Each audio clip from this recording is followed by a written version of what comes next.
Back to CBS This Morning from Washington. I'm Anthony Mason with Tony DeCopel and Michelle Miller. Gail King is off. We still do not have a full picture of the coronavirus outbreak in the U.S., in part because of a major shortage in testing supplies. Trump administration officials have promised millions of tests, but we've spoken to doctors and potential patients who say they're not getting them. Joseph Lanza tried to get tested in hard-hit New Rochelle, north of New York City. They pretty much asked me what I was feeling, which was scratchy throat, headache, achy bones, little bit of fever. But since I didn't have 102 fever, they didn't want to give me the virus test. And I think they're short of the virus test. I'm not as concerned about myself.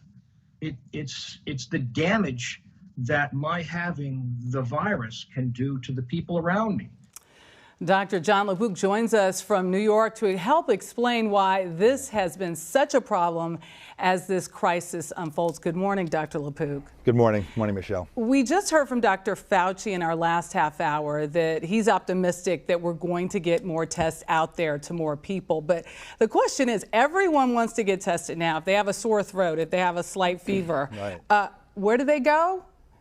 And what should they do? Well, what people don't want you to do is to just go into a doctor's office or go into a hospital emergency room unannounced, right? Because you don't want to be infecting other people if you do happen to have COVID-19. So we're talking about triaging people from a distance, and that means being in your apartment or in your home and calling your doctor or a clinician. If you don't have one, there are hotlines. So New York State Department of Health, for example, has one. Check with your Department of Health or call the hospital, and then they'll triage you. They'll figure out what you should do from a distance. If they do decide you need testing, they can give you instructions. So people are waiting for you, and it's safe. Everybody has protective gear when you do come in.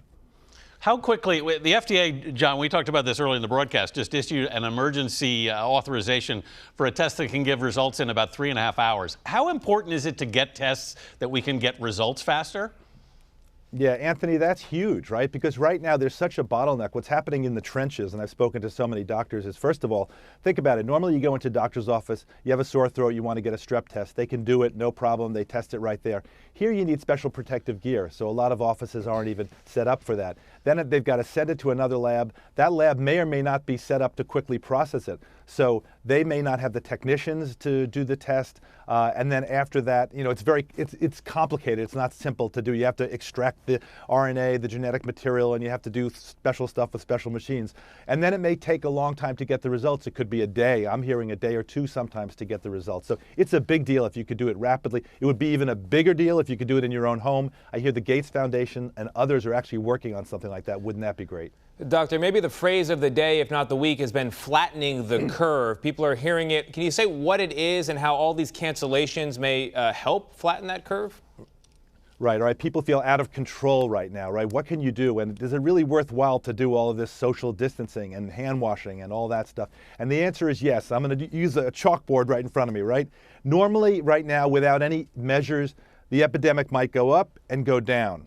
That peak number of people who have the cases can overload the system. That's what people are worried about. There may not be enough doctors. The doctors may get sick. Other clinicians, health professionals may get sick. You may not have enough ventilators, other medical equipment. It's a stress on the system.